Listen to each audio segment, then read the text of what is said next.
My name is Rachel Morgan. I'm 42 years old. I live in Overland Park, Kansas, and I work as a financial advisor. You'd think that would mean I'm good at spotting lies, but nothing could have prepared me for the betrayal that almost tore my neighborhood apart. Because when I learned that our homeowners association president had stolen over $21,000 from us, it wasn't just numbers on a balance sheet. It was trust ripped from under us, like the rug yanked out in the middle of a family dinner. I remember the moment it hit me. I was at a community cookout, the kind of Sunday afternoon gathering where kids chased each other through sprinklers and neighbors swapped recipes. Someone asked if the landscapers were coming back this season, and another neighbor muttered, "They haven't been paid." The words landed like a stone in my stomach. How could they not be paid? Our HOA fees were higher than ever. At first, I brushed it off. Maybe there was a paperwork delay. Maybe the check got lost. After all, our president, Gerald Whitmore, had always seemed dependable. He was in his 60s, tall, with a voice that could quiet a room. He wore tailored suits even to neighborhood barbecues, projecting confidence and authority. People respected him, maybe even feared him a little. But as weeks passed, the cracks widened. The community fountain stopped running. Streetlights went unrepaired. Trash piled up at the edge of the park. And yet monthly dues still arrived like clockwork, along with letters warning of fines if we were late. I tried not to jump to conclusions, but then came the overdue notice for the insurance policy that covered our shared spaces, unpaid for 2 months. That was when suspicion began to gnaw at me. I decided to take a closer look. As a financial advisor, I knew how to read reports, and the HOA's quarterly statement was, at best, suspicious. Vague expense lines like operational costs and miscellaneous maintenance littered the page, while the balance dwindled faster than made sense. I brought it up at the next HOA meeting, held in the community center. "Gerald, could we get more detail on these expenses?" I asked, keeping my voice steady. His eyes narrowed, the smile never reaching them. "Rachel, I assure you, everything is in order. Do you want to volunteer for treasurer? It's easy to criticize when you're not the one doing the work." The room fell silent. Some neighbors looked uncomfortable. Others avoided eye contact.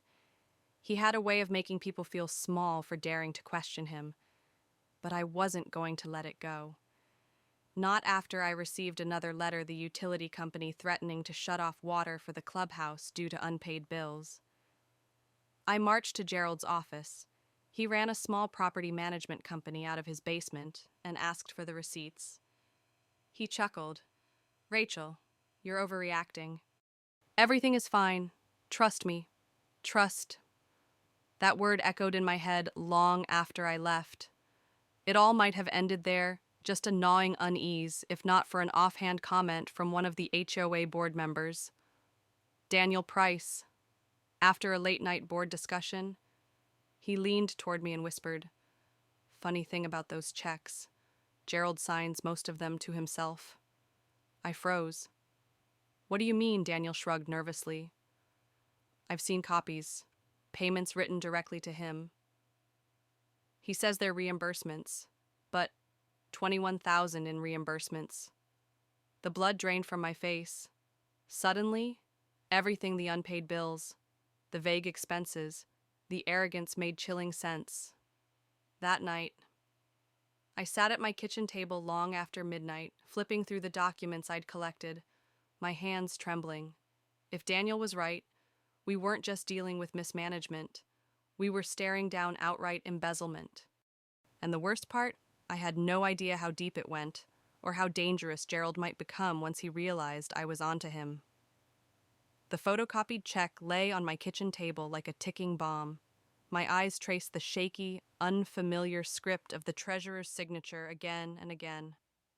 I had seen Linda's handwriting countless times on neighborhood notices, sharp, looping cursive. This was jagged, hesitant, and wrong. A forgery.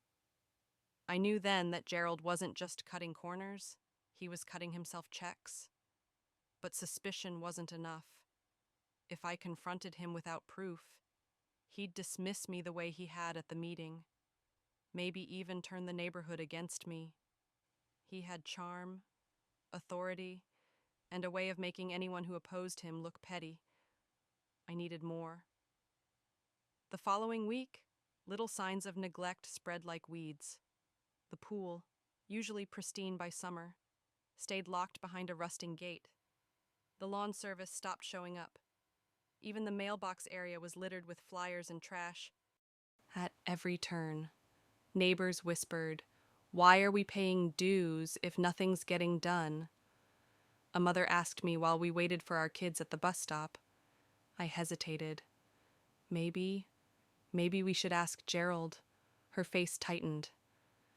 Last time I asked about the playground repairs, he told me if I didn't like it, I could move. Said the board had everything under control. That was Gerald's tactic intimidation laced with false confidence. He knew most people wouldn't push back. No one wanted to be fined for a crooked mailbox or peeling paint. By mid-July, resentment simmered just beneath the surface. But Gerald never flinched. He strolled through the neighborhood like a king, waving at those who dared meet his eye. He still hosted board meetings, still lectured us about responsibility and community pride. At one particularly tense gathering in the clubhouse, he stood at the front, arms crossed, while Daniel, the board member who'd whispered to me, raised the issue of unpaid bills. "Gerald, vendors are threatening to pull out. The landscapers say their invoices haven't been paid in months. Can you explain?" Gerald's smile was thin.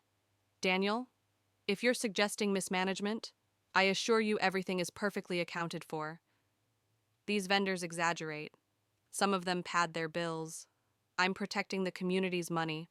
Protecting—" The word stung. I cleared my throat. "Then show us the receipts." Simple transparency. That would end the rumors. The room went dead quiet. Gerald's eyes found mine, sharp as knives. "Rachel," he said smoothly, "you seem awfully interested in bookkeeping for someone who isn't on the board. Are you volunteering for treasurer?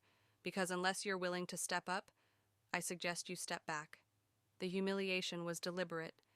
Neighbors shifted uncomfortably, and I felt heat crawl up my neck. He wanted to make me the problem, the nosy woman with too many questions. I left that meeting with a pit in my stomach. If Gerald could silence me in public, what else could he do behind closed doors that night? I called Daniel. His voice was tense. "Be careful. Rachel." Gerald doesn't like people prying. Last guy who questioned him about the budget. Suddenly his fence was out of compliance, and he got slapped with a $500 fine. "So what do we do?" I asked. A pause. "We wait. Collect what we can. But don't let him know you're digging."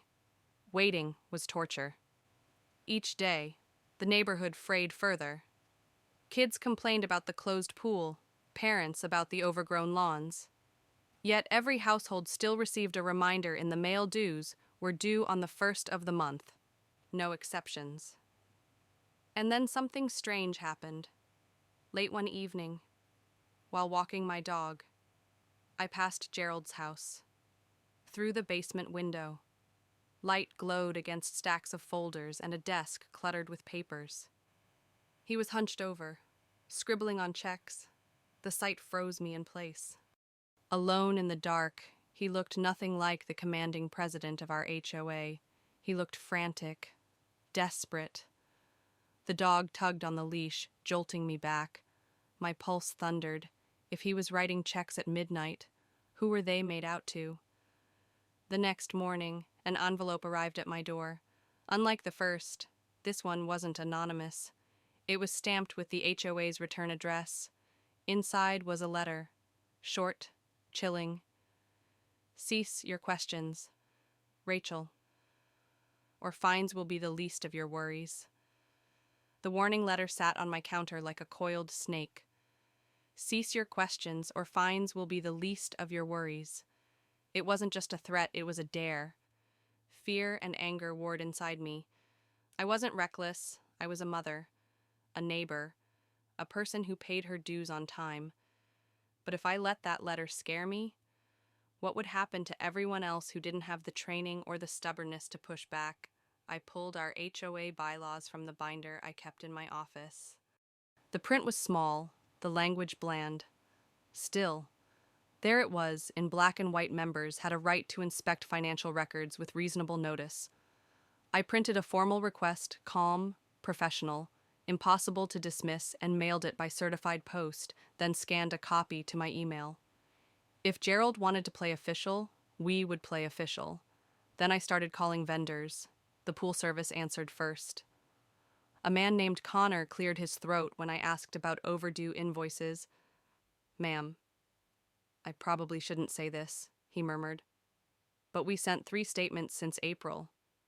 No payment. We were told the board was reconciling discrepancies. We can't keep the crew scheduled without payment. Reconciling discrepancies." I wrote the phrase down like evidence in a trial. Next, the landscaper. "Haven't been paid since spring," he said bluntly. "We like your neighborhood, but we can't mow on promises. Promises, threats, silence. That was the pattern." By midweek, whispers followed me at the mailbox clusters. "Is it true? Are we broke?" I kept my answers careful. "We need transparency. I've asked for records." Some nodded gratefully. Others looked toward Gerald Street and fell quiet. On Thursday, Daniel called in a low voice. "There's talk of an executive session to remove me from the board." "For what? For undermining fiduciary confidence?" He snorted bitterly. Translation: for asking why bills aren't paid. "Don't resign," I said. "Not yet. I've requested records." He hesitated. "Watch your back. He'll go for you next." The next morning, I found a bright orange tag flapping on my front door. Notice of violation. According to Gerald, my mailbox post leaned more than 6 degrees, and my porch light bulb was incompatible with community aesthetic. A $250 fine if not corrected within 72 hours. I stood there in the June heat, the tag crinkling in my hand, and laughed one sharp, incredulous bark. 6 degrees a light bulb. It was so petty it circled back to frightening. He wasn't just warning me. He was testing how much humiliation I would swallow. I didn't remove the tag. I photographed it from 3 angles, saved the images in a folder labeled Pressure Tactics, and kept moving. That afternoon, I texted Linda, our treasurer, asking if we could talk. She responded with a single word: tomorrow. We met at a quiet coffee shop near the highway, where the chatter of commuters covered our voices. Linda looked smaller than I remembered, shoulders hunched, hands twisting in her lap. "I didn't sign that check," she said before I could ask. Her eyes fixed on the table. "The one you saw." "I didn't sign any that went to Gerald." My breath caught. Then how he told me he'd handle disbursements while my mother was sick. She said, voice trembling, I let him take the checkbook. He said it was temporary, just until the spring budget cleared. I didn't want to hold things up." "Do you still have access to the bank account?" She shook her head. He changed the online password, said it was a security update. A heavy silence settled between us. Outside, a truck rumbled past, a reminder that the world kept moving while we froze in the wreckage of our trust. "Linda," I said gently, "did you ever sign a blank check?" Her lips pressed together. He asked me. "Twice. I refused." "A beat." He took the stamp. "The stamp for invoices," she whispered. "We have a signature stamp for quick approvals. It's locked in the board cabinet. Or it was." I felt cold all over. A stamp could make anyone's signature appear. If Gerald had access to it, he didn't need Linda at all. She reached into her tote and slid a small spiral notebook across the table. "My check log," she said. "I kept it at home. Check numbers, dates I signed, if that helps." It was pure gold. "Linda, would you be willing to put any of this in writing?" Her eyes filled. "He'll destroy me," she whispered. "He'll tell everyone I failed. that I handed him the money. Maybe I did, by trusting him. I wanted to tell her trust wasn't a crime. Instead, I closed my hand over the notebook, the way you close a patient's hand around a lifeline. Thank you. By the time I pulled into my driveway, the sun was low and the streetlights, still broken, hadn't flickered on. A certified mail slip waited in my mailbox. I signed for the envelope and tore it open at my kitchen counter. Notice of intent to file lying. Delinquent dues $1,000.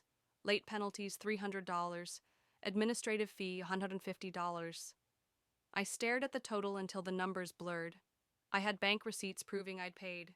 He was fabricating debt, using the HOA's letterhead like a weapon. My phone buzzed. A text from an unknown number. You're playing a dangerous game. Another followed. Ask Daniel what happens to people who won't cooperate. I paced, heart pounding.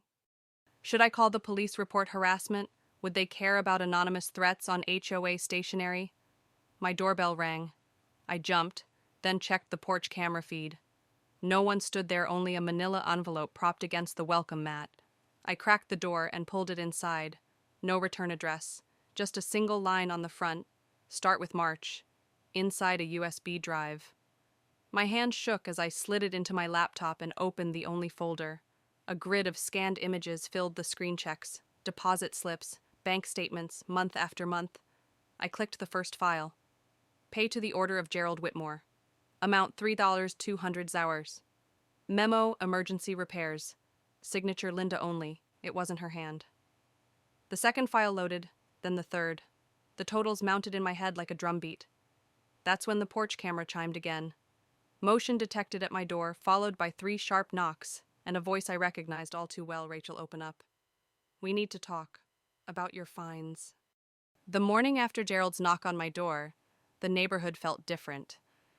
I walked past overgrown lawns, peeling paint on the clubhouse door, and the stagnant fountain at the entrance that used to welcome guests with a cheerful spray of water. Everything looked neglected, tired. It was as if our community itself was mirroring the rot spreading through its leadership. Neighbors had begun to notice, too. At the bus stop, 2 mothers whispered furiously. The pool should have opened last week, one said, her voice sharp with annoyance. My kids were crushed when we walked down and saw the gates chained shut. The other shook her head. They said it was a scheduling issue. But I heard the company hasn't been paid. They fell silent when they saw me approaching, then forced polite smiles. I could see the unease in their eyes. Everyone wanted answers, but no one wanted to be the one Gerald targeted next. That evening, I sat through another HOA meeting. The room was thick with frustration, the air stifling under the flicker of fluorescent lights. Gerald stood at the front like a general surveying his troops, smiling with practiced ease. As you've all noticed, he began, we're experiencing temporary service disruptions. This is due to vendor mismanagement, not our board. We are addressing these issues swiftly. Your dues are being put to good use. Good use, a man from the back muttered. Then why are the lights on Elm Street still out? Gerald's smile tightened, but he ignored him. He launched into a speech about community pride and responsibility, the kind of vague rhetoric that sounded reassuring but said nothing. I couldn't keep quiet. Gerald, people are paying more than ever. We deserve specifics. How much has been paid to vendors this quarter? Where are the receipts? His eyes locked on me. Rachel, not this again. His tone was honeyed but cold. We've explained this. Reimbursements, adjustments, timing. It's complicated for those not familiar with accounting. I am familiar with accounting. I shot back. And I've reviewed the statements. They don't add up. The room went silent. Some neighbors looked at me with admiration, others with fear. Gerald's jaw flexed. Rachel, he said, voice dropping, you're dangerously close to slander. If you keep spreading false claims, the board will have no choice but to take action against you. A chill rippled through me, but I held his gaze. Asking for transparency isn't slander. He leaned forward, both hands gripping the podium. Then perhaps you should remember this: people who challenge the HOA often regret it. The meeting dissolved into scattered conversations, Gerald quickly redirecting attention to landscaping schedules and holiday decorations. But the threat lingered in the air like smoke. Afterward, as neighbors filed out, a woman I barely knew touched my arm. "Be careful," she whispered. Her eyes darted nervously toward Gerald, who was shaking hands at the door like a politician. Walking home under broken streetlights, my thoughts churned. Fear clawed at me, but beneath it burned something stronger: defiance. If Gerald thought intimidation would shut me up, he didn't know me at all. The next morning, a new notice arrived in my mailbox. Notice of violation, unauthorized trash bin placement. Fine, $100. I stared at it in disbelief. My trash bin sat exactly where it always had, on the side of my garage like every other house on the block. It was petty, transparent, and dangerous. But as I stood there holding the notice, something unexpected happened. My neighbor, Tom, walked over. He was a quiet man, rarely involved in HOA matters, but now his brow was furrowed. "Got one too," he said, holding up his own violation slip. Supposedly, my shutters are the wrong shade of beige, same color they've been for 10 years. We looked at each other, realization dawning. Gerald wasn't just targeting me anymore, he was spreading fear like a virus. "Maybe if we push back together," Tom muttered. "He can't find us all." It was the first crack in Gerald's armor. Small, but real. For the first time, I wasn't alone. Gerald's words echoed long after he stalked away from my driveway. "Stop now, or you'll wish you had." It would have been easy to pretend I hadn't heard him, to return to watering the lawn and tell myself I was imagining things. But fear and defiance twisted together in my chest. If I stopped now, he'd win. He would keep bleeding the neighborhood dry, and no one would dare hold him accountable. The next day, I began making calls in earnest. Connor, the pool manager, confirmed again that his invoices had gone unpaid. The landscaper told me his crew had walked off for good. Even the waste disposal company admitted they hadn't seen a payment in months. "Your HOA president said he was waiting for funds to clear," one manager told me. "But that excuse only works so long. We're cutting ties. One by one, the pillars of our community were crumbling, not because we couldn't afford services, but because Gerald wasn't paying them." I gathered the notes into a folder and shared them with Daniel that evening. We met in his garage, the door closed, voices low like conspirators. "Look at this," I said, spreading out invoices and vendor statements. "They all say the same thing: no payment." Daniel rubbed a hand over his face. "I knew it. He's funneling it. But how do we prove it to the others?" I tapped the photocopied check that had arrived in my mailbox. "We start with this, and we keep digging." We were both silent for a moment, listening to the cicadas outside. Finally, Daniel said, "You realize what you're doing? He'll come for you harder now. Maybe me too." "I know," I whispered. "But what's the alternative? Let him steal everything while we cower." Daniel's eyes flickered with something: respect, maybe fear. "Then we need allies." Quietly. And so we began reaching out. Not loud, not public, but carefully. A conversation at the mailbox, a word at the bus stop, a question asked over coffee. Some neighbors shrugged, unwilling to risk Gerald's wrath.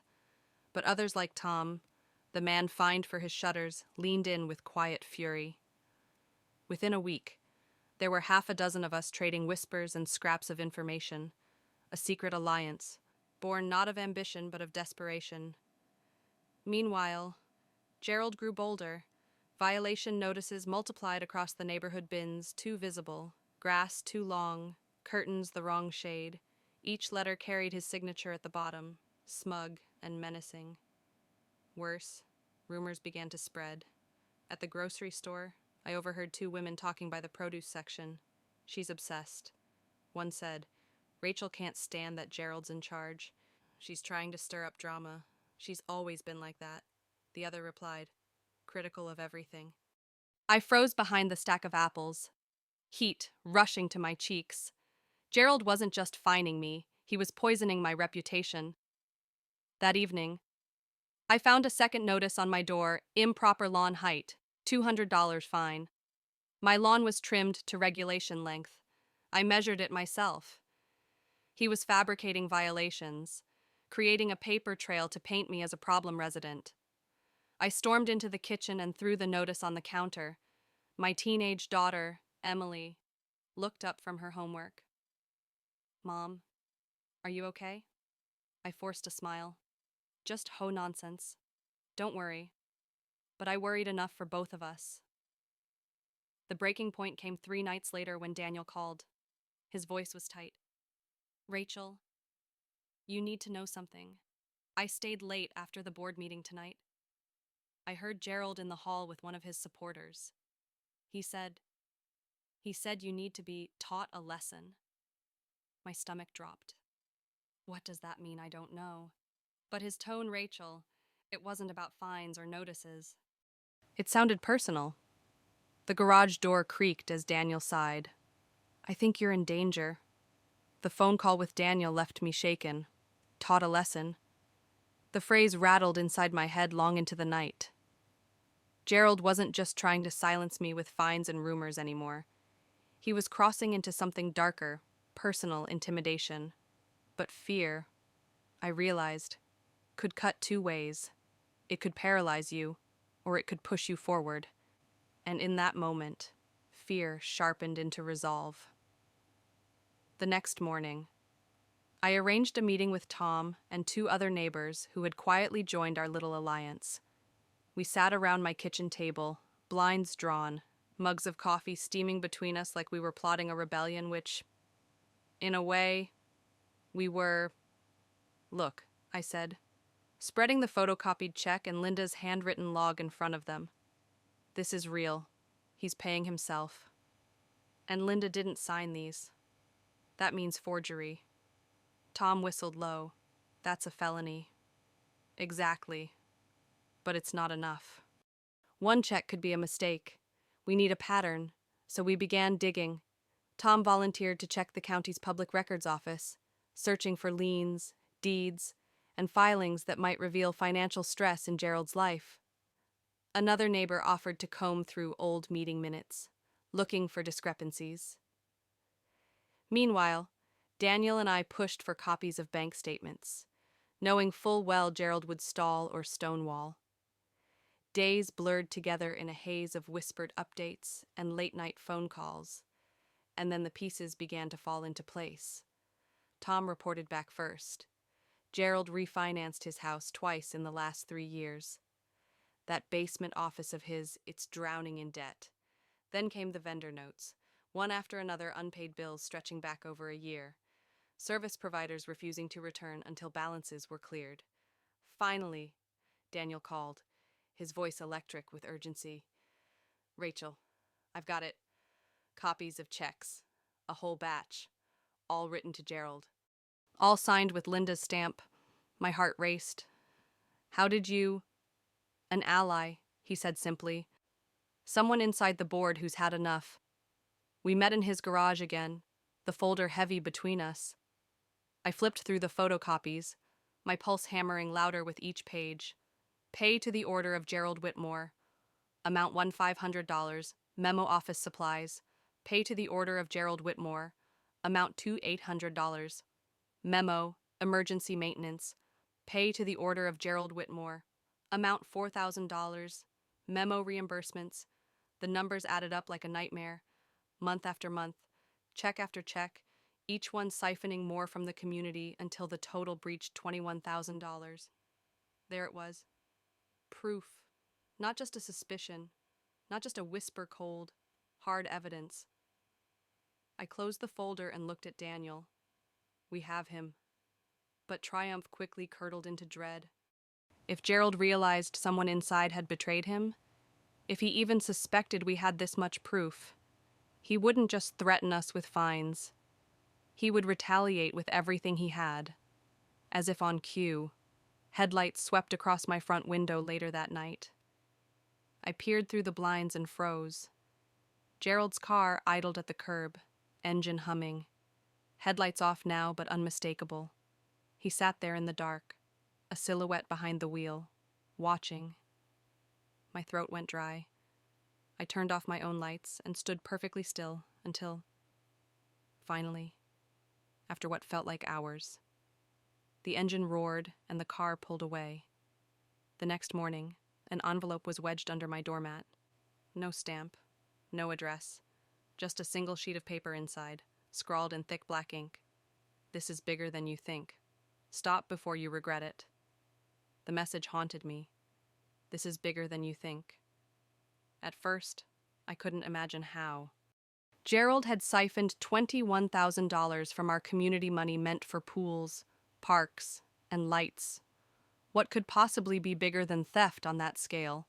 But as I stared at the note again and again, a darker thought crept in. What if Gerald wasn't working alone? What if someone else on the board, someone we still trusted, was helping cover his tracks? I couldn't shake it. The next morning, I spread the evidence across my dining room table, photocopied checks, Linda's notebook, overdue vendor statements. Emily walked in, cereal bowl in hand, and froze. "Mom, are we in trouble?" she asked softly. Her voice snapped me out of my tunnel vision. I shoved the papers into a neat stack. "No, honey. But some people are taking money that doesn't belong to them, and I need to stop it." She bit her lip. "Like stealing? Yes," I admitted. "Exactly like that." Her eyes widened, but she didn't press further.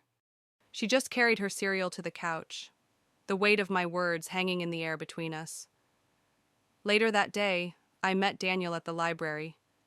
We chose a study room in the back, away from curious eyes. He carried a manila folder so full it looked ready to burst. "Rachel," he said, laying it down. "You were right, it's not just Gerald." My stomach tightened. "What do you mean?" He opened the folder and spread out documents, more checks, bank slips, typed minutes from past board meetings. One memo caught my eye, an authorization for a special reserve fund. It had 2 signatures, Gerald's and another board member's. Cynthia Holmes. Cynthia, the vice president. The one who always sat silently at meetings, nodding at Gerald's every word. "She signed off on this," I whispered. Daniel nodded grimly. "And look at this, 3 of the checks to Gerald are countersigned by her." She had to know. I leaned back, the walls tilting. It wasn't incompetence or negligence. It was collusion. "Why would she risk it?" I asked. Daniel shrugged. "Maybe money, maybe power, maybe both. But if she goes down, she'll try to take Gerald and anyone else with her." I rubbed my temples, the weight of it pressing down. Gerald wasn't an isolated con man. He had allies, and if one of them sat in the vice president's chair, the rot ran deeper than I'd feared. That evening, while reviewing the documents again, I noticed something odd. One of the reimbursement checks, supposedly for playground maintenance, matched the exact amount listed on a contractor's invoice I'd seen months earlier. Only the contractor swore he'd never been paid, which meant Gerald wasn't just forging signatures. He was fabricating payments, making it look like money had gone to vendors when it went straight into his pocket. I felt sick. The phone rang, startling me. It was Tom. His voice shook with urgency. "Rachel, you need to see this. Come over now." I hurried to his house 2 streets over. He pulled me into his garage and pointed at his laptop screen. An email was open, an anonymous tip forwarded to his personal account. Attached was a scanned bank ledger. "This isn't from our HOA account," Tom said. "It's Gerald's personal account. Look." I leaned closer. There it was, in black and white, deposit after deposit, each matching the checks we'd uncovered. The timing was perfect, the amounts undeniable. He hadn't even tried to hide it, just funneled our dues straight into his personal funds. "How did you get this?" I asked. Tom shook his head. "I don't know. The sender's anonymous. But whoever it is, they want us to take him down." A chill slid down my spine. Was this our mysterious ally, or was it a setup before I could answer? Headlights swept across Tom's driveway. A car idled at the curb. My breath caught when I saw the license plate. It was Gerald's. Through the narrow slit of Tom's garage window, I watched Gerald and Cynthia cross the street, their silhouettes etched against the dim glow of the street lamps. Gerald's stride was purposeful, heavy with authority, while Cynthia clutched her folder like a weapon. My breath caught in my throat.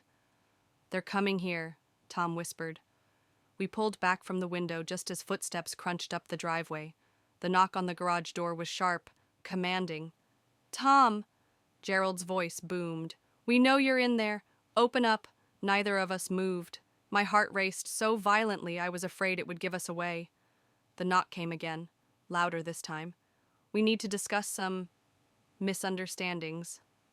Cynthia's voice followed, softer but cutting. "Tom, Rachel, don't make this harder on yourselves. You're playing with things you don't understand." I clenched my fists. Misunderstandings. $21,000 wasn't a misunderstanding, it was theft. After a long moment, the footsteps retreated. Through the blinds, I saw Gerald glance over his shoulder, his eyes scanning the quiet street. He knew someone was watching him. He knew we were close. When his car finally pulled away, I exhaled a shaky breath. Tom shut the laptop and turned to me. "They know, Rachel. Somehow. They know." I nodded. "Then we're running out of time." The following days blurred into a tense game of cat and mouse. Violation notices doubled this time, not just for me, but for Tom and even Daniel. Cynthia had started signing the letters alongside Gerald, lending them a veneer of legitimacy. Rumors spread faster. At the coffee shop, I overheard two neighbors murmuring that Daniel was misusing HOA funds for personal projects. At the park, another resident whispered that Tom's business had ties to shady contractors. Lies, planted and cultivated like weeds to choke us out. Yet behind the curtain of fear, our alliance tightened. Linda, pale and nervous, finally agreed to meet us again. She slid another notebook across the table at the diner, her hands trembling. "This is everything I recorded before Gerald took the checkbook." She said, "You'll see the numbers stop making sense after March last year." That's when he started cutting me out. I flipped through the entries detailed, consistent, every payment neatly logged. Then, suddenly, gaps, missing vendors, unexplained withdrawals, and after that, nothing but Gerald's fabricated entries. "This is gold," Daniel murmured. Linda's eyes filled with tears. "If he finds out I gave you this, he won't," I promised.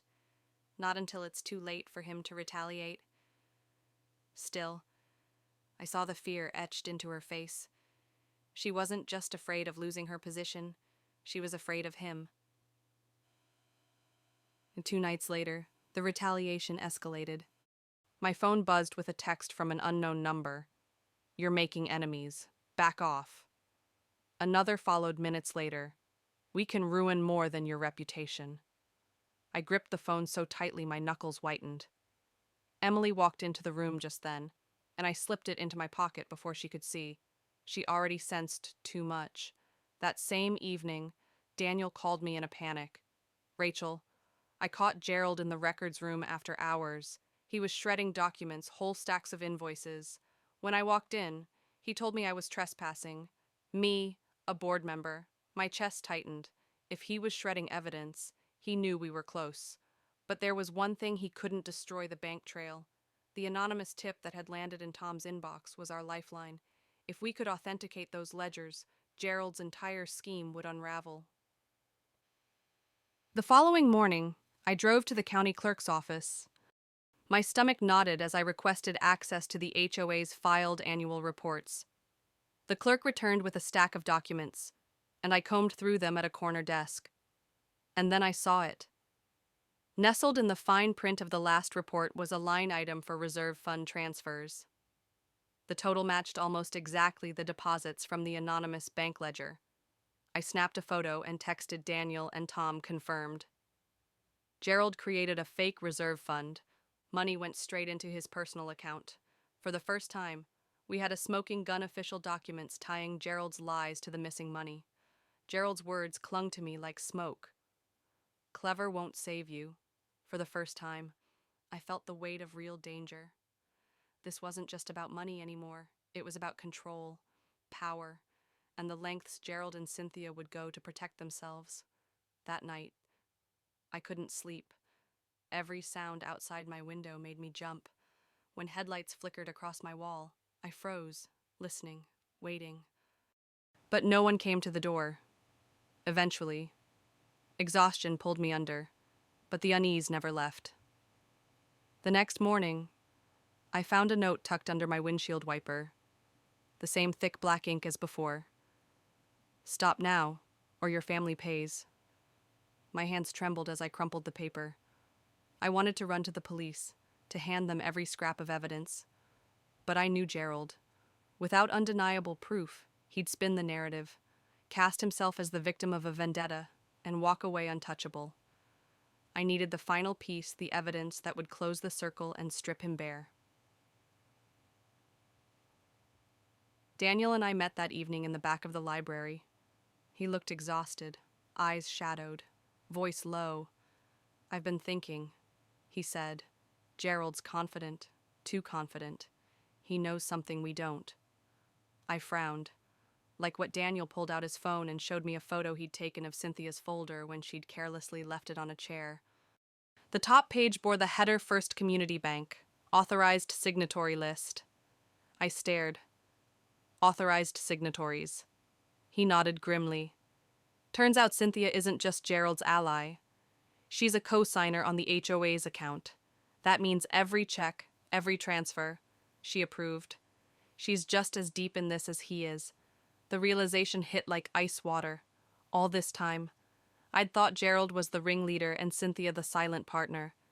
But no, she was his equal, his shield, his accomplice. And then came the gut punch. Buried deeper in the folder was a document Daniel barely managed to photograph before she returned a draft of a loan application. In it, Gerald and Cynthia had pledged HOA funds as collateral money that wasn't theirs to use. "They're not just stealing," Daniel whispered. "They're gambling with the community's future." That night, Tom joined us in my kitchen. He'd been poring over the anonymous bank ledger again, matching dates to the copies of checks Daniel had secured. "You need to see this," Tom said, sliding a page across the table. March 14th. Gerald deposited a check for $7,500. That same day, the HOA records show a payment for playground equipment upgrade. Only, the playground hasn't been touched in years. I felt the blood drain from my face. $7,500. That one check alone could have resurfaced the cracked sidewalks, fixed the lights, even repaired the pool. "Where did it go?" I whispered. Tom pointed to the ledger, straight into his account, labeled as business income. The numbers blurred as I stared at them. Rage and disbelief tangled inside me. Gerald hadn't just stolen from us, he'd robbed our children, our safety, our sense of community. And then, at the bottom of the ledger, one final line caught my eye. A check made out to cash for $10,000. The memo line read, "Legal retainer." "Legal retainer," Daniel repeated. "He's using our money to prepare for when he gets caught." It was the most brazen act of all embezzling funds to build his own defense.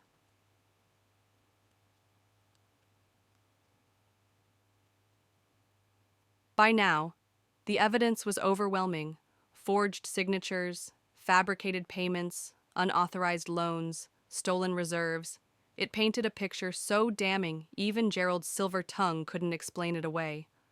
But as I stared at that last check, a chilling thought took root. If Gerald and Cynthia were willing to use HOA funds to hire lawyers before anyone had accused them publicly, what else had they prepared for? A sudden noise jolted me from my thoughts. My phone buzzed with a new text from an unknown number. You think you've won. Look closer at your own records. Attached was a photo, my house, my driveway. Emily's bike leaning against the porch. The text with Emily's bike in the frame haunted me all night. Every creak of the house sounded like footsteps on the porch. Every passing car like Gerald's SUV slowing to a stop outside. Sleep never came. By dawn, I was exhausted, furious, and more certain than ever it was time to stop hiding. Fear had held our neighborhood hostage long enough. Gerald thrived in the shadows, using intimidation to silence questions. If we dragged his corruption into the light, he would lose the one thing that kept him untouchable people's belief that he was in control. By mid-morning, I was on the phone with Daniel and Tom. We're done playing defense, I told them. We have everything we need: copies of checks, Linda's logs, vendor statements, bank ledgers. It's time. Daniel hesitated. Rachel, you know what this means. He'll fight back. Hard. Good. I said, surprising myself with the steel in my voice. Let him fight. This time, the whole community will see what he is. By sight, across him, the HOA's monthly meeting was scheduled for that evening. Word had spread that tensions were running high, and by the time I walked into the clubhouse, the room was packed. Neighbors filled every folding chair, lining the walls, buzzing with frustration. The broken fountain, the shuttered pool, the skyrocketing dues. Everyone wanted answers. Gerald stood at the front, flanked by Cynthia, his posture regal as though he were about to deliver a State of the Union address. He wore his trademark dark blazer, his smile practiced and polished. Good evening, neighbors, he began smoothly, raising his hands to quiet the room. I know there's been some confusion lately, but rest assured, your board is working tirelessly to resolve these temporary setbacks. Tonight, we'll review our budget, outline plans for the coming months, and put these rumors to rest. A murmur of discontent rippled through the room. I stepped forward, my folder clutched tight against my chest.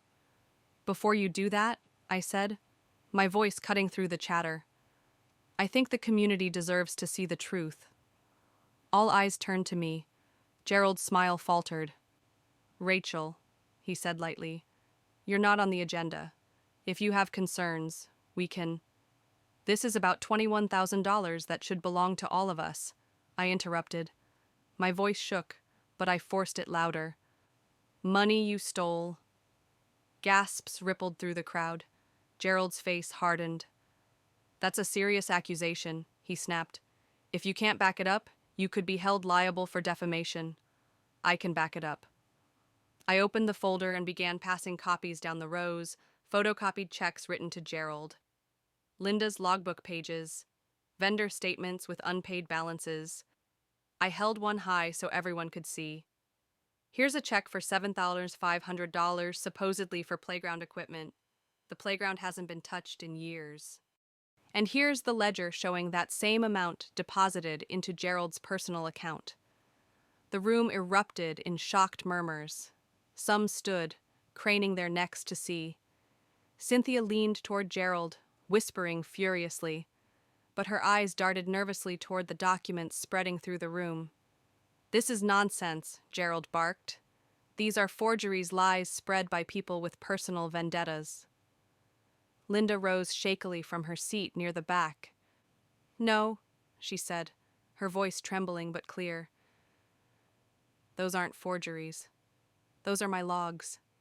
Gerald took the signature stamp. He cut me out. The clubhouse fell silent. For the first time, the veneer of Gerald's authority cracked. His face reddened, sweat beading on his forehead. You don't know what you're talking about, he shouted, pointing at Linda. You're covering your own mistakes. But the neighbors weren't looking at her anymore. They were looking at him. Daniel stepped forward then, holding up the county report I'd photographed. And here's the kicker. A fake reserve fund, signed by Gerald and Cynthia, used to funnel dues directly into their pockets. It's all here, black and white. The crowd exploded shouts, demands, disbelief. People surged to their feet, waving the copies, some turning to confront Gerald directly. For once, he couldn't control the room. Lies. Gerald roared over the chaos. All of it lies. You people are ungrateful. Without me, this community would fall apart, but his voice was drowned by the crowd's fury. The sight of the two officers froze the room, mid-chaos. Conversations cut off, papers rustled, and every eye swung to Gerald. For the first time since I'd known him, he didn't look in control. His mouth opened, then closed, his polished confidence cracking like thin glass. "Mr. Whitmore," one officer said firmly, stepping forward. "We need to speak with you regarding a financial investigation. Do you mind coming with us?" Gasps rippled through the crowd. Some neighbors clapped. Others simply sat stunned, trying to reconcile the man they'd trusted with the accusations laid bare. Gerald straightened his blazer and forced a smile. "Officers, there must be some mistake. I'm the president of this HOA. These," he gestured at me, at Daniel. "At Linda, these agitators are spreading lies. Baseless lies." The officer lifted the warrant. "We have probable cause and signed judicial authorization. You'll need to come with us now." Cynthia shot up from her chair. "This is outrageous," she cried. "He's a respected leader. He's dedicated his life to this community. Then he should have nothing to hide," Daniel said, his voice steady. The crowd erupted again, shouts of "check the books" and "what about our dues?" Gerald's face reddened, sweat beading at his temples. He raised his voice to fight over the noise. "You don't understand," he thundered. "Everything I did for this community. Those funds weren't stolen, they were safeguarded, reserved for emergencies. Without me, you'd all be drowning in chaos." His words rang hollow. "Safeguarded," I snapped, holding up a photocopy of the $10,000 check. "This was made out to cash with our dues labeled as a legal retainer. Who exactly were you safeguarding? Gerald, us, or yourself?" Murmurs of anger surged around me. A neighbor shouted, "We trusted you." Another added, "My kids couldn't swim all summer because you pocketed the pool money." Gerald's composure cracked further. "You fools," he spat, the mask of civility falling away. "You think Rachel cares about you? She's just hungry for power. She wants my seat." I met his glare without flinching. "I don't want your seat. Gerald, I want our community back." The officers exchanged a look, then stepped closer. "Sir, we'll need you to come with us. Now." Cynthia grabbed Gerald's arm, her nails digging in. "Don't say another word," she hissed, but her trembling betrayed her. She knew the game was up. Still, Gerald wasn't finished. He turned back to the crowd, his voice sharp, desperate. "If I go down, I'm not going alone." Cynthia signed off on every transaction. Linda gave me the stamp. They all knew I'm not the only one guilty here. The room gasped. Cynthia's face went pale as paper. "That's a lie," she shrieked. "You told me it was legitimate," you said. But her words only fueled the fire. Neighbors began shouting at her too, demanding answers. The once loyal silence she enjoyed shattered in an instant. The officers moved to flank Gerald, but he jerked his arm away. His face twisted with something I hadn't seen before: raw panic. "You don't understand," he bellowed. "Without me, this community collapses. You need me." But the community had already chosen. The jeers, the accusations, the betrayed faces staring him down, it was over. The metallic click of the handcuffs was louder than it should have been, like a hammer striking an anvil. The room fell into stunned silence. For a heartbeat, no one moved. Then Gerald lurched forward, his face contorted with rage. "You can't do this to me," he bellowed, straining against the officers. "I am this community without me. You're nothing but a pack of squabbling children. Neighbors recoiled, shocked by the venom in his voice. The polished leader who once commanded respect had dissolved into something unrecognizable, desperate, cornered, feral. "Sir, calm down," one officer warned, tightening his grip. But Gerald wasn't calming down.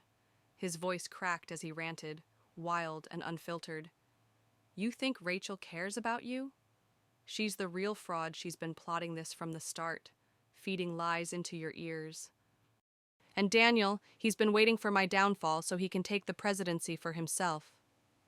Daniel stepped forward, face pale but steady. "No, Gerald, I didn't want your seat. I wanted accountability, something you could never give." The crowd roared in agreement, voices overlapping. "Liar, thief, shame on you." Gerald's eyes darted wildly, searching for an ally. They landed on Cynthia. "Tell them," he shouted. "Tell them you approved everything, they'll believe you." Cynthia's lips parted, but no words came. She stood frozen, eyes wide, her carefully constructed facade unraveling. Neighbors turned on her, their whispers sharp, accusatory. "You knew," someone demanded. "All this time. You signed off." Her hands trembled as she shook her head weakly. I didn't know it was this bad." But the words sounded hollow. Gerald sneered. "Coward. Don't you dare abandon me now. You're just as guilty as I am." The officers tugged him toward the exit, but Gerald dug in his heels, his voice rising to a fever pitch. "This isn't over. You'll regret this, every one of you. I built this neighborhood, and I can tear it down piece by piece." The crowd erupted again, but this time, their anger was stronger than their fear. People surged forward, waving the photocopied checks, shouting over him, "You stole from us. You lied. Give us back our homes." I stood rooted to the spot, the scene washing over me like a storm. The man who had once towered over us, dictating every detail of our lives, was now dragged through the clubhouse doors in chains. His shouts grew fainter as the officers hauled him outside, swallowed by the noise of a community that no longer feared him. Then the room turned on Cynthia. Dozens of eyes pinned her in place, their betrayal sharp as knives. She sank into her chair, her face ashen. "Cynthia," Tom called out, his voice carrying over the crowd. "If you don't tell us everything right now, you're next." She shook her head, tears spilling down her cheeks. "You don't understand," she stammered. He promised it was temporary, that he'd pay it back. No one embezzles $21,000 to pay it back." I said coldly. "You were his accomplice. And now, you're exposed, too." The room erupted into demands for her resignation, voices overlapping, furious. The officer's words hung in the air like a thunderclap. "We found this in Mr. Whitmore's vehicle. It names others involved." Every eye locked on Cynthia. She sat slumped in her chair, hands covering her face, shoulders shaking. No one spoke, but the silence was heavy, accusatory, demanding. Finally, she lifted her head. Her mascara streaked down her cheeks, her lips trembled. I didn't think it would go this far," she whispered. "Gerald said it was just temporary. That the money was a loan." A wave of outrage rippled through the room. "A loan," someone shouted. "With our dues," another added. "Our kids lost a summer at the pool because of your loan." Cynthia flinched, her voice cracking. "I thought he would pay it back. He told me he had investments lined up. He promised no." My voice cut through, sharper than I expected. "You signed the checks. You co-signed the fund transfers. You knew exactly what he was doing." The officer stepped forward, holding the sealed envelope higher. "This contains documentation, names, accounts, signatures. It's being entered as evidence, but I think it's fair for you all to know this doesn't end with Gerald. He wasn't acting alone." Gasps rippled through the clubhouse. Cynthia buried her face again, but the truth was already spilling out around her like water from a cracked dam. In the days that followed, the fallout was swift. The police launched a full investigation, seizing HOA financial records. Gerald was booked on charges of embezzlement, fraud, and forgery. His mugshot made the local news. The once proud HOA president reduced to a disgraced criminal. Cynthia, though not immediately arrested, was stripped of her position. Neighbors demanded her resignation in writing, and under immense pressure, she complied. Rumors swirled about whether she'd face charges too. For the first time in months, I walked through the neighborhood without the weight of Gerald's shadow. People stopped me at the mailbox cluster, at the grocery store, even while I watered my lawn. "Thank you, Rachel," one woman said, her eyes wet. "If you hadn't pushed, we never would have known." "Thank you for standing up to him," another added. "We were all too scared." The gratitude felt strange. I hadn't set out to be a hero, I just wanted the truth. But now, the truth had reshaped our community. SARS. A week later, we gathered again in the clubhouse, this time without Gerald at the front. The folding chairs filled with neighbors, their faces tired but hopeful. The air felt lighter, though scarred. Daniel stood beside me as we addressed the room. "We need a new board," he said, "transparent, accountable, and elected fairly." Murmurs of agreement rippled through the crowd. Tom raised his hand. "And we need audits every year. No more blind trust." Linda, pale but resolute, spoke from the corner. "I'll stay on as treasurer, but only if we make every statement public." Applause followed her words. For the first time, people weren't afraid to speak. I looked around at the faces neighbors who had once been divided by fear, now united by betrayal. It wasn't easy. The wounds Gerald left behind wouldn't heal overnight. But this was a start. Doctor, as the meeting drew to a close, I lingered in the back, watching. For the first time in months, I saw genuine conversation instead of whispers, determination instead of despair. Still, I knew the battle wasn't over. Gerald would face trial, and Cynthia's role remained uncertain. But at least the silence was broken. At least the truth was out. The text, "He isn't finished," burned on my screen as I walked to my car. My hands tightened around the phone until my knuckles ached. Gerald was already in jail, yet somehow his presence still loomed over the neighborhood like a storm cloud that refused to move on. I didn't reply. I simply screenshotted it and forwarded it to Daniel with a single line, "We're not done yet." On the next morning, the news broke. The county paper splashed Gerald's face across the front page, "HOA president arrested for embezzling $21,000. The story detailed the forged checks, the unpaid vendors, the missing reserve funds, and tucked into the article was a small but telling line, "Authorities believe additional individuals may be implicated." Cynthia's name wasn't printed, but everyone in the neighborhood already knew. Her house, once pristine and well-manicured, now looked neglected. The curtains stayed drawn, no cars came or went, neighbors passed by quickly, their glances sharp with judgment. At the grocery store, I overheard whispers. She should have gone down with him. She knew. She signed everything. Maybe she'll cut a deal. It wasn't just Gerald who had lost credibility. It was the entire structure of blind trust we'd once handed over to our HOA board.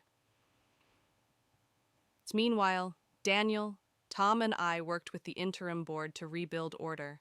Vendor contracts were renegotiated, overdue bills finally paid with what funds remained, and a special audit was scheduled. For the first time, every resident was invited to review financial statements.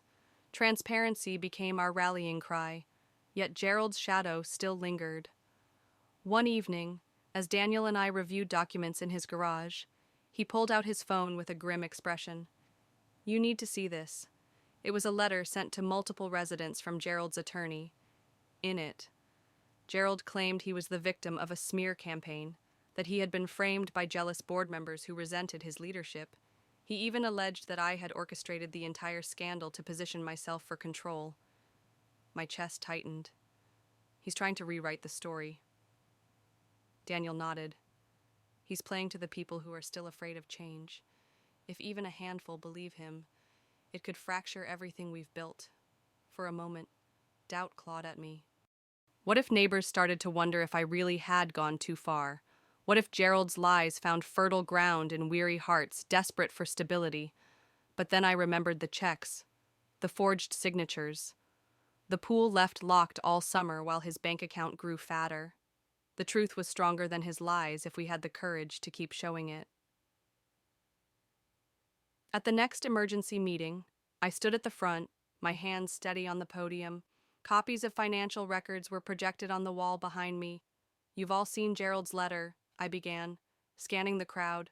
"But here's the truth: his own bank deposits, his own handwriting, his own signatures on fraudulent transfers. This is not a smear campaign. It's evidence." Neighbors murmured, leaning forward, studying the documents on the screen.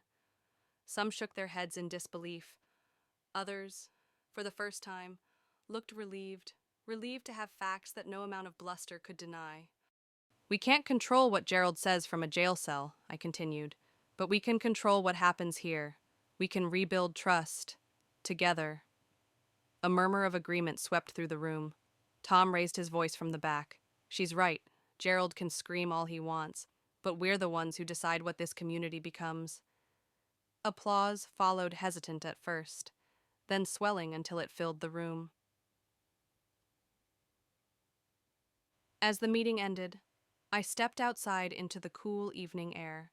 For the first time in months, I felt something shift in my chest, not fear, not rage, but hope. My phone buzzed again. Another unknown message. My heart leapt, but this time, it wasn't a threat. Just 2 words. "Thank you." I didn't know who sent it. Maybe a neighbor too afraid to speak out loud. Maybe even the anonymous ally who'd leaked the bank ledgers.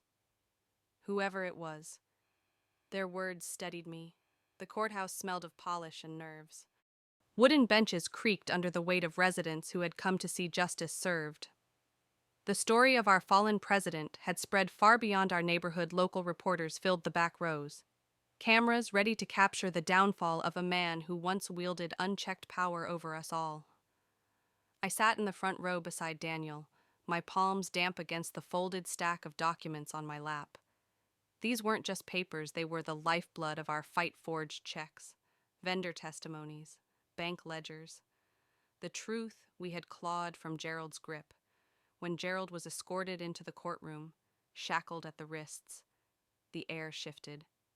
He still tried to carry himself with authority, chin high, suit pressed, but the orange tint of his jumpsuit beneath the jacket betrayed the truth: he wasn't a leader anymore. He was a criminal defendant. The prosecutor laid it all out with brutal clarity: a year-long scheme, more than $21,000 siphoned through forged signatures and falsified fund transfers. Exhibit after exhibit flashed on the screen, each damning Gerald further. Vendors testified about unpaid bills.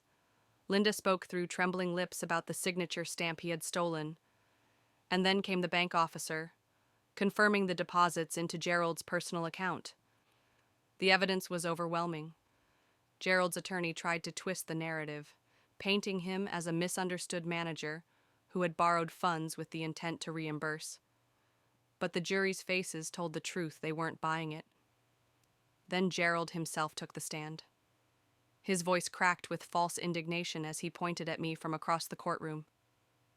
"She orchestrated this," he thundered. "Rachel wanted me gone from the start. She poisoned this community against me." All eyes turned to me. My heart pounded, but I didn't flinch. I had nothing to hide, and he had nothing left but lies. The prosecutor leaned in. "Mr.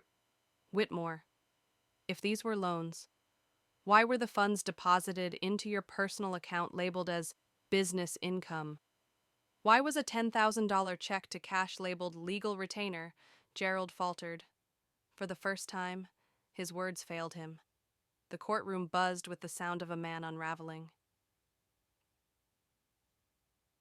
When the jury filed back in, the silence was suffocating. The foreman stood, holding the slip of paper that would decide it all. On the charge of embezzlement, guilty. On the charge of fraud, guilty. On the charge of forgery, guilty. Gasps broke out, followed by relieved sobs. Some neighbors clutched each other's hands.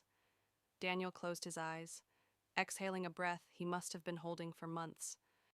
Gerald's face drained of color as the judge announced sentencing multiple years in state prison, restitution demanded, and a permanent ban from serving on any homeowners association board. His reign was over. Cynthia, sitting stone-faced at the back, buried her head in her hands as murmurs of disgust rolled toward her. Whether she faced charges or not, her reputation was destroyed. After court adjourned, I stepped outside into the sunlight. For the first time in months, the air didn't feel heavy. Neighbors gathered around me, their gratitude overwhelming. "You saved us," one man said. "You gave us our community back," whispered another. I shook my head. No, I didn't save us. We saved ourselves. By refusing to stay silent. As the crowd dispersed, Daniel lingered at my side. "So, what now?" he asked. I looked back at the courthouse, then toward the neighborhood that waited for us. Now, we rebuild, carefully, transparently, together. Weeks later, the pool reopened, the fountain flowed again, and the lawns were trimmed neatly for the first time in months. A new board was elected, every financial report posted online for all to see. Trust would take time to heal, but it was growing, piece by piece. At the first community barbecue since Gerald's downfall, laughter carried across the lawns. Emily splashed in the pool with her friends, free of the shadows that had haunted us for too long. I stood among my neighbors, not as their savior, but as one of them stronger because we had faced the darkness together. In final reflection to the audience, as I watched the children play and the neighbors reconnect, one question lingered in my mind, and I'll leave it with you. If the person you trusted most to protect your community betrayed you, would you have the courage to fight back, even if it meant standing alone at first?